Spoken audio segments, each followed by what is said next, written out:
tu as suggéré qu'on en fasse un livre à la suite de la pièce. Je me suis donc mis au travail. Après une première lecture, tu as trouvé le texte beaucoup trop sévère. Oui, ça manquait de glamour cette affaire-là.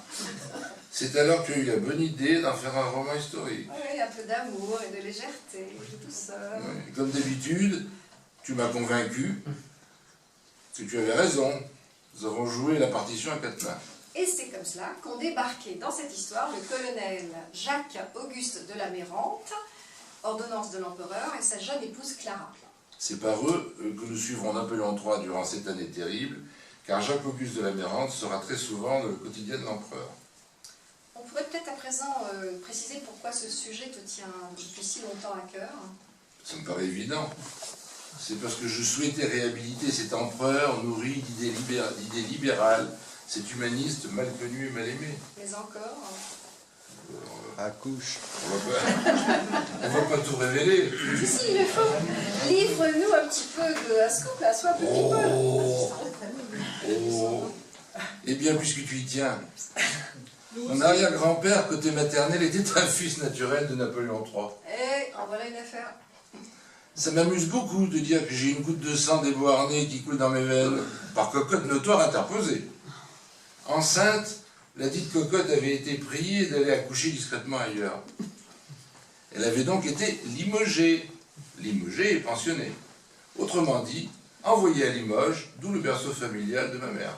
Ce fils ressemblait tant à l'empereur que tout le village l'appelait Badinguet, sobriquet dont on affublait Louis-Napoléon depuis son évasion du fort de Ham grâce à la complicité d'un ouvrier nommé Badinguet. Je l'ai connu dans ma petite enfance car elle a vécu très vieux. Il habitait une petite ferme avec son épouse, entre 4 cochons, 2 vaches et quelques poules. Et surtout, il ne faisait rien pour pas salir son beau costume. Il répétait souvent, quand on lui en faisait le reproche, « Le fils de l'empereur ne travaille pas ». Et il rechignait à faire la moindre besogne. À propos de besogne, une anecdote tout de même, pour finir sur une note joyeuse. L'expression « besogner », quand on honore une dame, date du Second Empire. Quand l'empereur quittait la table pour s'enfermer dans son cabinet de travail, on disait, avec humour, qu'il avait quelques besognes à achever. Bon, voilà, tout est dit. Non. Finissons par une note féminine. Honneur aux dames. Disons un mot de l'impératrice Eugénie. La Montijo, comme l'appelaient ses ennemis, faisant référence à Marie-Antoinette, qu'on appelait l'Autrichienne. Eugénie Maria de Montijo de Guzman, comtesse de Théba, qui épousera Napoléon III en 1853. Elle lui donna un fils en 1856 qu'elle appelait tendrement Loulou. Malheureusement, ce fils unique et adoré se fera massacrer par les Zoulous en Afrique du Sud. À quelques années d'écart, elle perdra et son mari et son fils.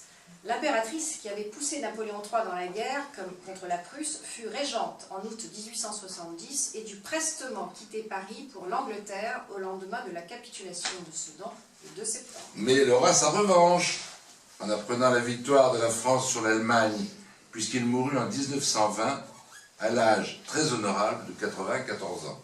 Et on peut dire que malgré ses nombreuses maîtresses, Napoléon III l'adorait et n'avait d'oreille que pour elle. Mais comme il avait du sang et qu'elle lui fermait sa porte, elle n'aimait pas les choses du sexe qu'elle trouvait dégoûtantes, il fallait bien que l'empereur trouve des compensations ailleurs. Et bien voilà, on a fait le tour. Un petit tour, certes. Un survol d'une époque riche en événements. Dernier mot quand même, en mars 1874, de retour en France, Émile Ollivier, qui avait été Premier ministre dans le gouvernement du 2 janvier 1870, mais dont les convictions républicaines n'étaient pas à mettre en doute, rédigeant son discours de réception à l'Académie française et faisant allusion à un jugement sévère porté par Lamartine sur l'empereur, écrivait « S'il l'avait connu davantage, s'il avait éprouvé son grand cœur, son esprit formé de charme et de justesse, la douceur de sa majesté paisible, s'il était devenu le confident de ses pensées uniquement tournées au bien public, et au soulagement de ceux qui souffrent, s'il avait été le témoin de la loyauté avec laquelle il a fondé et mis en pratique les institutions les plus libres que notre pays ait connues, s'il l'avait contemplé modeste pendant la prospérité, auguste après la fortune, il aurait fait mieux que lui rendre justice, il l'eût aimé. C'est toute l'ironie d'un sort qui fut fatal à l'empereur à la fin de sa vie. Et Saint-Marc Girardin, homme politique et écrivain, qui contribue à la chute de Thiers, écrivit « Vous ne me ferez pas croire, malgré tout, que 36 millions de Français se soient laissés gouverner pendant 18 ans par un imbécile. »